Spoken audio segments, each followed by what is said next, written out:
Hello, welcome to the Mac user group channel. In this video, I'm going to do a review of M1 Mac Mini. I have had this for 1 week or so, and so this is going to be based on my experience with the M1 Mac Mini for a week. A disclaimer, I have upgraded to M1 Mac Mini from a 2015 MacBook Pro, and so there's a big 5-year gap between my last hardware and the current one. So obviously I'm going to see some performance and some jumps that other people who are migrating from a newer MacBook Pro or a newer Mac Mini would not probably see. But based on everything that I've heard and my personal experience, the performance and the upgrade is definitely a pretty big jump. So if I want to summarize what are the key things that I have noticed, is the first and the most important one was the super quiet performance. At high performance, at the time when I'm using it for various tasks such as video editing and other things, compiling things and such, it is super quiet. I've never heard the fan to start. And in fact, I even worried that does it even have a fan, so I had to verify online that it does have a fan. So super quiet performance is what it's all about, the M1 Mac Mini or the M1 processors. So I break down my workflow as video editing, web browsing, disk performance. Disk performance is because I work with large files, and so I think those are my primary performance requirements, that video editing must be fast, web browsing must be fast, and anything to do with disk, large files has to be fast. And also I like the network performance, so Wi-Fi 6 is definitely available in the M1 Mac Mini. However, I do not have Wi-Fi 6 router, so I could not test that, but that's something that I'm going to be interested in testing.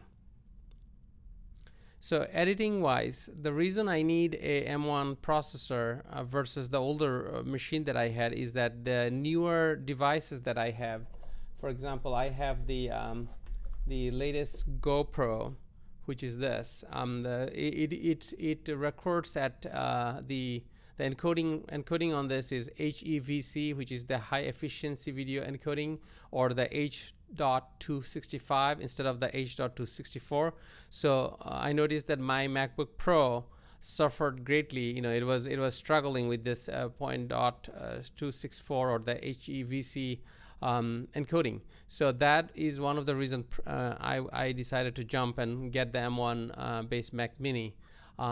So that helped greatly. I mean, the video performance, the video editing performance using Final Cut Pro is amazing. I mean, something that used to take me a long time, now it takes a couple of minutes. It's amazing. So I don't really have the numbers to show you a comparison of this file versus that. There are plenty of videos that actually compares how a M1 does against an Intel based one or a newer one. Comparing my 2015 video processing versus the M1 would be just simply unfair, because that's not where the latest Intel processors are on the MacBook Pro.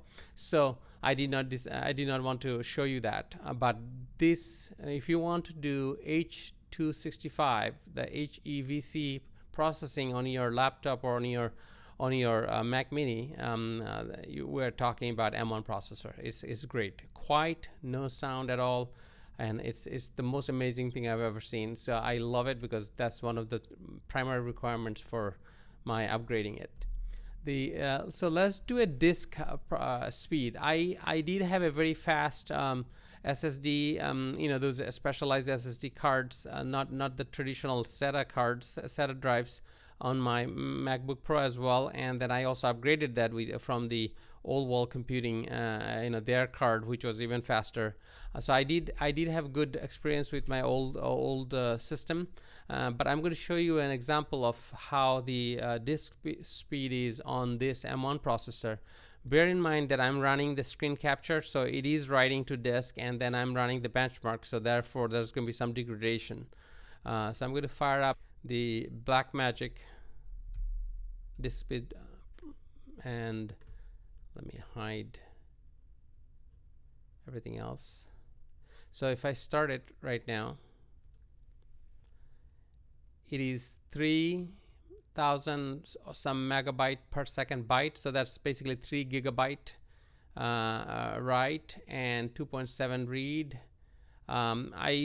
Without the screen capture running, I've noticed it's about 3 gig either way. So you see the 3 gig read and 3 gig writes, which is amazing because that means it's super fast. I think my previous system would not even go close to that. So that's the disk speed performance of the M1 processor based Mac Mini, which is great. So now I will also like to show you the Wi-Fi, which is a speed test. And remember, I don't have the Wi-Fi 6, and I am not hardwired, so it's Wi-Fi, and I've compared that against the previous version, and so you can take a look. Existing was 426.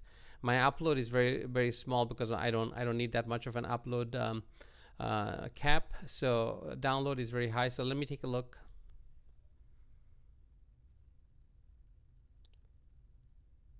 So as you can see, it's doing about half a gigabit, near half a gigabit on the Wi-Fi. And I expect that Wi-Fi 6 should be higher. My total bandwidth available is 1 gigabit. So any Wi-Fi device, my iPhone 11X Pro, similar. I get similar results. So I think it is in the Wi-Fi 5 range. This is the best I can get for the download, even with a 1 gig cap. But as soon as we go with Wi-Fi 6, because it's multi-channel, I expect the download to be increased to near 1 gig. So that's yet to be seen. I do not plan to upgrade my Wi-Fi infrastructure in the house soon, but if I do, then I'll do that test and see Wi-Fi 6 is what it's supposed to be. So that's pretty much my review. So again, it's super quiet. It's high performance for video. If you need a machine that doesn't make any noise and you like the Mac platform, then and you use Final Cut Pro, it's amazing because Final Cut Pro is the native app developed for M1. But other apps that I am actually right now using, for example, I'm using the ScreenFlow to capture the screen. That is not taking advantage of the M1. The export time is still long, not too long, but long. I think that many of the software has not been upgraded or converted to the native M1 code, and they're running through the Rosetta Stone conversion emulator. Therefore, Rosetta Stone emulator is not that great. So applications that are not yet converted for M1 are going to suffer a little bit.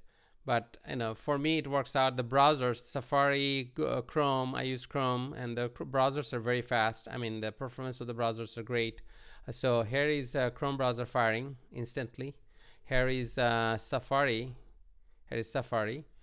So I think that you're going to Google Safari, and so they are very, very, they're very fast, and I can see that the performance is pretty good. So I'm super happy with it. I highly recommend it, and I wanted to wait till there is M2, but I just couldn't because of the video stuff that I do.